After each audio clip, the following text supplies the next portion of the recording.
Hello, students. Uh, in the early years, the revolutionary government did not introduce laws that helped improve the lives of women. In the early years, तो प्रारंभ के वर्षों में जो revolutionary government थी did introduce laws that help improve the lifes of women. तो महिलाओं के लिए कुछ ऐसे मेजर्स टेकन किए जो इनके लाइफ्स में सुधार लाए। Together with the creation of the state schools, और इसके साथ स्टेट स्कूल्स क्रिएट किए गए।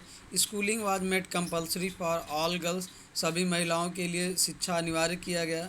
There fathers could no longer force them into marriage against their will, और अब उनके पिताजी उनकी इच्छा के विरुद्ध उनकी शादी नहीं कर सकते थे। Marriage was made into a contract entered into freely and registered under civil law.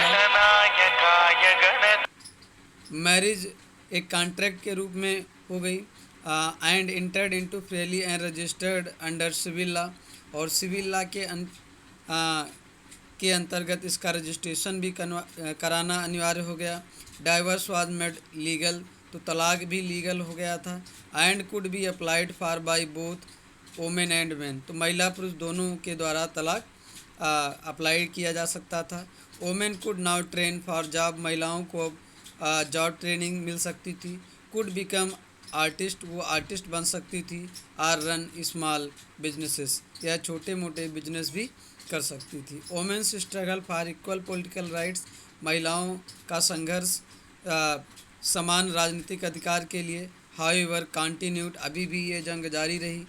During the reign of terror के समय the new government issued laws ordering closures of women's club, तो ये जो रेन ऑफ टेरर के समय जो new governments आई, ये laws issue करके ये वोमेंस क्लब को बैन करने के लिए ऑर्डर दिया गया। देयर पॉलिटिकल एक्टिविटीज़, उनके राजनीतिक गतिविधियों पर रोक लगाई गई महिलाओं की। Many prominent women were arrested and A number of them executed, तो बहुत सारे प्रोमिनेंट वोमेन जो महत्वपूर्ण महिलाएं थी उनको अरेस्ट किया गया, और उनमें से बहुत से महिलाओं को फांसी दे दी गई। Women's movement for voting rights and equal wage continued through the next 200 years in many countries of the world, तो महिलाओं का जो ये आंदोलन था वोटिंग राइट्स के लिए, इक्वल वेज के लिए, समान वेतन के लिए, ये संघर्ष अगले 200 वर्ष तक भी पूरे विश्व में जारी रहा। The fight for the vote was carried out through an international suffrage movement during the late 19th and the early 20th century, तो ये वोटिंग राइट्स के लिए जो संघर्ष चल रहा था महिलाओं का, ये लेट 19 और अर्ली 20th सेंचुरी तक जारी रहा। The example of the political activities of French women during the revolutionary year was kept alive as an inspiring memory. It was finally in 1946 that women in the France owned the right to vote, तो अंत में 1946 में France में महिलाओं को voting rights मिली। Thank you.